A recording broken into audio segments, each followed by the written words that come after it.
తెలుగు పంచాంగం ప్రకారం శ్రీ విశ్వావసునామ సంవత్సరంలో ఏప్రిల్ 11వ తేదీ ఉత్తరాయణం, మాసం చైత్రమాసం, పక్షం శుక్లపక్షం, వారం శుక్రవారం, తిథి చతుర్దశి తిథి మరుసటి రోజు తెల్లవారుజామున 3:21 వరకు ఉంటుంది. ఆ తర్వాత పౌర్ణమి తిథి ప్రారంభమవుతుంది. నక్షత్రం ఉత్తర ఫాల్గుని నక్షత్రం మధ్యాహ్నం 3:10 వరకు ఉంటుంది. ఆ తర్వాత హస్తా నక్షత్రం ప్రారంభమవుతుంది. యోగం ధ్రువరాత్రి 7:41 వరకు, కరణం గరజి మధ్యాహ్నం 2:11 వరకు, వనిజ తెల్లవారుజామున 3:23 వరకు. ఈరోజు చంద్రుడు సింహం నుంచి కన్యరాశిలో సంచారం చేయనున్నాడు. నేడు శుభముహూర్తాలు: బ్రహ్మముహూర్తం తెల్లవారుజామున 4:29 నుంచి ఉదయం 5:17 వరకు. అభిజిత్ ముహూర్తం ఉదయం 11:52 నుంచి మధ్యాహ్నం 12:41 వరకు.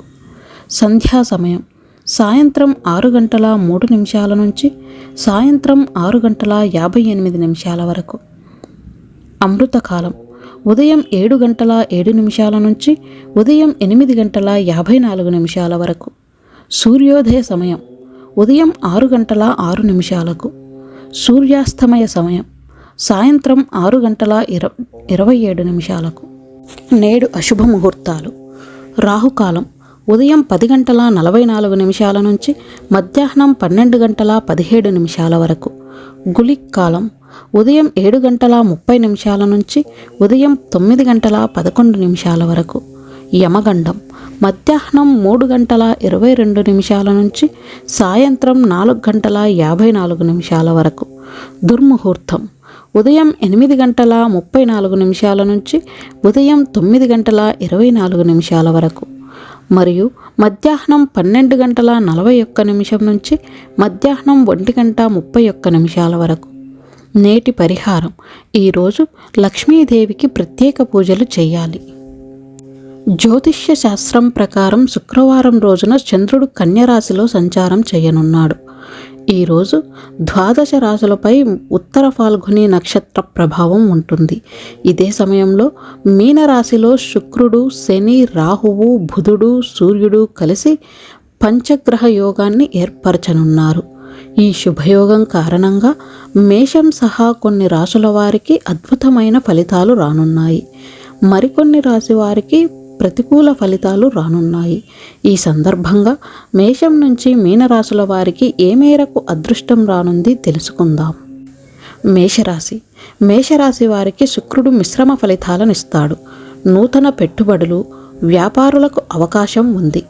సమస్యలను పరిష్కరించుటకు రాజీ పడుట మంచిది. వాస్తవ దృష్టితో పరిశీలిస్తే సమస్యలకు పరిష్కారం వస్తుంది.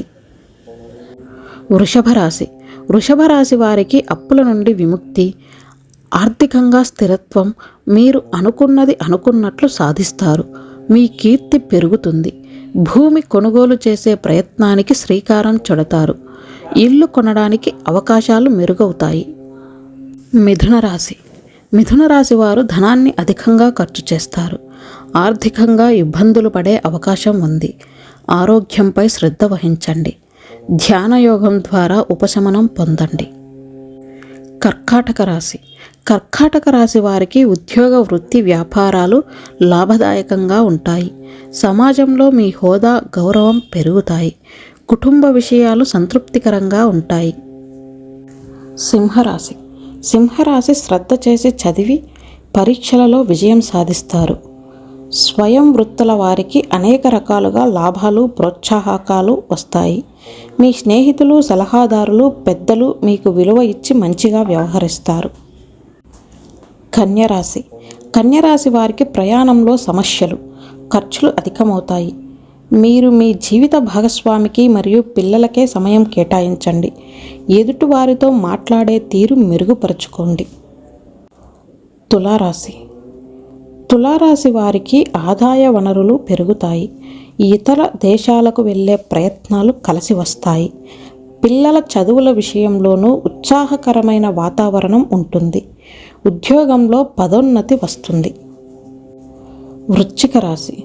వృశ్చిక రాశి వారికి తాత్కాలికంగా తక్కువ సమయంలో లాభాలు వచ్చే వ్యాపారాలు చేస్తారు. స్టాక్ మార్కెట్, షేర్ల వ్యాపారాలలో ఆచితూచి వ్యవహరిస్తూ ధనం వెచ్చించండి. ధనుస్సు రాశి. ధనుస్సు రాశి వారికి విద్యా విషయాలలో శ్రద్ధ అవసరం. చదువుల్లో క్రమేపీ రాణిస్తారు.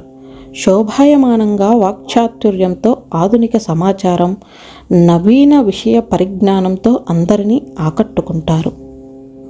మకర రాశి. మకర రాశి వారు గృహమున సంతానం విషయంలో శుభవార్తలు వింటారు. జీవనం ఆనందమయంగా ఉంటుంది. దూర ప్రాంతాలకు వెళ్ళవలసి వస్తుంది. విదేశీ ప్రయాణాలు కలిసి వస్తాయి. స్నేహితుల తోడ్పాటు మీకు ఉంటుంది. కుంభరాశి. కుంభరాశి వారికి గృహోపకరణాలు, అలంకరణ వస్తువులు, రత్నాలు, ఆభరణాల కొనుగోలు కోసం మీ డబ్బును ఖర్చు చేసే అవకాశం ఉంది. సంగీతం పట్ల అభిరుచి, ఆసక్తి పెంచుకుంటారు. విందు వినోదాలలో పాల్గొంటారు. మీనరాశి. మీనరాశి వారికి స్వీయ నియంత్రణ విధించుకొని ఇతరులతో సత్సంబంధాలు మెరుగుపరుచుకుంటారు. వివాహ విషయంలో భావోద్వేగానికి గురి కాకండి. ఈ రాశిలోని విద్యార్థులు ఫార్మసీ, వైద్య విద్యకు సంబంధించిన చదువులలో ప్రావీణ్యత గడిస్తారు. పంచాంగం, జ్యోతిష్య శాస్త్రం, వాస్తుశాస్త్రంలో మీకు ఏదైనా వివరణ కావాలంటే కమెంట్ చేయండి. ఈ సమాచారం నచ్చినట్లయితే లైక్ చేసి ఈ ఛానల్ని సబ్స్క్రైబ్ చేయండి.